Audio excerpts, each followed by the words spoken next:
Welcome to I'm Not Afraid of Math Anymore, Math Foldables.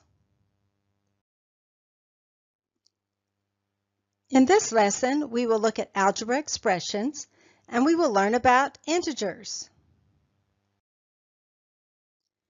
We will learn about multiplying and dividing integers, where we look in front of the numbers, and we'll learn about adding and subtracting integers, where we look between numbers.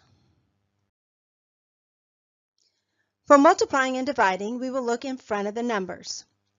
If the signs in front of the numbers are the same, then the answer will be positive. If you don't see a sign in front of a number, then there is an invisible positive sign. So let's get started. The first problem is 5 times 3. And since there are no signs in front of those, that is a positive 5 times a positive 3. The signs are the same, and the answer is 15. In the next problem, we have negative 5 times negative 3. Those signs are the same, and even though they are negative, since they are the same, the answer is positive. So negative 5 times negative 3 is positive 15. It works the same way for division. We have an invisible positive sign in front of both of these numbers. 15 divided by 5 will be positive 3. And then we have 15 divided by 3. Again, it's all positive, and that will be positive 5. When the signs are different, the answer will be negative. Notice our first problem has 5 times negative 3.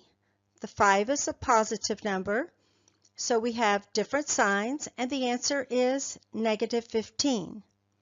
Then we have negative 5 times positive 3, and the answer is negative 15, again because the signs are different. It works the same way with division. We've got a positive 15 divided by a negative 3, and the answer is negative 5. Then positive 15 divided by negative 5, again the signs are different. The answer is negative 3. Negative 15 divided by positive 3, different signs. The answer is negative 5. And then negative 15 divided by positive 5 gives us negative 3. For adding and subtracting, we will look between the numbers. When we are adding and subtracting integers, it's very helpful to look at a simple number line. We'll also be looking at the numbers in the problem, and we'll be looking between them to see how many minus signs there are. If there are 0 or 2 minus signs, we will move right on the number line. Our first problem is 2 plus 3. There are no minus signs in between the numbers, and that tells us to move right on the number line. We'll start with the 2 that we see at the beginning of the problem, and the 3 tells us to move 3 places to the right. So I've made 3 jumps there, and I end up at positive 5. The next problem is 2 minus negative 3. Now we see 2 minus signs in between the numbers.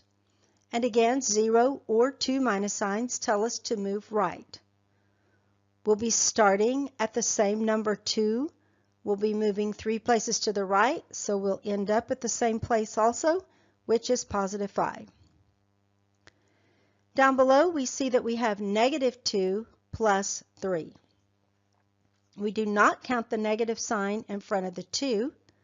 That's telling us that we'll be starting at negative 2 on the number line, but it's not between the numbers, so we don't count that minus sign. In between the numbers, we see only a plus sign. That's 0 minus signs, so we still move to the right. We start at negative 2. We move 3 places to the right, and we end up at positive 1. Then we have negative 2 minus negative 3. Again, we do not count the negative sign that is in front of the 2 because we are only counting the ones in between. We see 2 minus signs in between. That tells us to move to the right. It's the same as a plus sign. And so we start at -2 in the number line. We go 3 places to the right again, and we end up with the +1 again for the answer. When we're adding and subtracting integers and we only see 1 minus sign between the numbers, that tells us to move left on the number line. Our first problem is 2 minus 3. We only see 1 minus sign in between the numbers, so again that tells us to move left. The first number is 2, that's where we're starting on the number line. And then we're going to be moving to the left 3 places. And that causes us to end up at -1. The next problem is 2 plus -3. We're not counting plus signs, we're only counting minus signs. So there is still 1 minus sign between those numbers. Again, that tells us to move left. We're starting with the number 2 again. We're moving 3 places to the left, just like we did in the problem up above. And our answer again is -1. Down below, the problem is -2 plus -3. Even though there's a negative sign in front of that 2, we don't count that one because we are only counting the minus signs that are between the numbers.